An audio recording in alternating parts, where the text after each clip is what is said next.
प्यारा सा भजन बाबा भोलेनाथ को समर्पित करते हुए गाने का तो बहुत इच्छा है, बाकी समय का अभाव होने के कारण कहो कहो आदमी का भी, प्रशंसक का भी, सुनने वाला का भी अभाव है। बाकी जहाँ तक कहो कहो ये भजन कानों में पहुंचे तो भगवान से आप भी प्रार्थना कर लीजिएगा इस भजन के माध्यम से। कवि का कवन भाव है भैया, भोले बाबा के भक्ति में मन दीवाना भइल बा, कि रोजो शिवाला पा सबके आना जाना भइल बा। भोले बाबा के भक्ति में मन दीवाना भइल बा।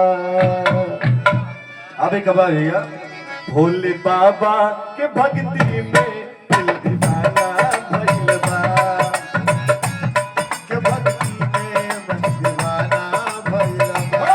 भोले बाबा के भक्ति में मन दीवाना भइल बा, भोले बाबा के भक्ति में मन दीवाना भइल बा।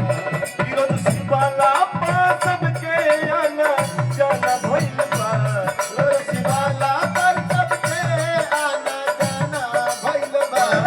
भोले बाबा के भक्ति में दिल दीवाना भइल बा, भोले बाबा के भक्ति में दिल दीवाना भइल बा। भोले बाबा के भक्ति में दिल दीवाना भइल बा, भोले बाबा के भक्ति में दिल दीवाना भइल बा।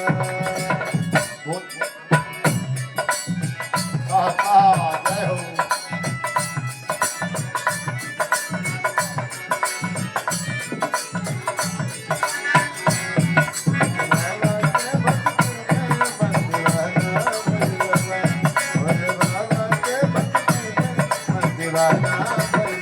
और देखिए, जब भगवान के प्रति आस्था है, मन मन जब दीवाना है उनके भजन में, तो हर एक भक्त के लफ्जों पे, उनके होठों पे क्या आता है, कवि का भाव है, होठबा शंभु शंभु कही के पुकारे, हटावा शंभु शंभु कही के पुकारे, ओ हाथबा चरनिया महाकाल के पठारे, हाथवा चरनिया महाकाल के पसारे, ओ होठबा शंभु शंभु कही के पुकारे, हटावा शंभु शंभु कही के पुकारे, ओ हाथबा चरनिया महाकाल के पठारे। हाथवा चरनिया महाकाल के पसारे, गूंज हर हर महादेव के,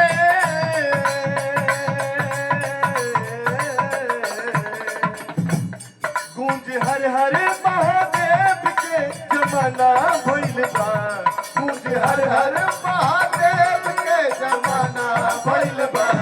भोले बाबा के भक्ति में बाबा के भक्ति में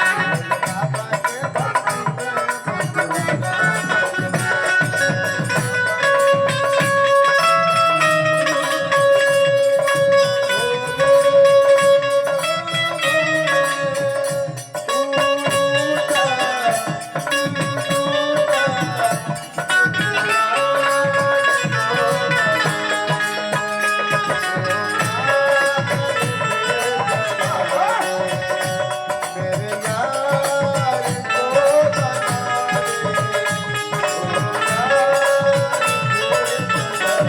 भोले बाबा के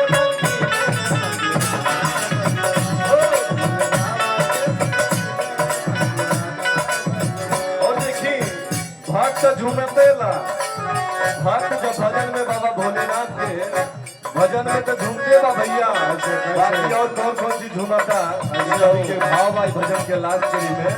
सोनू भैया गौर करिए, झूमे धरती घूमे झूमे गगन हो,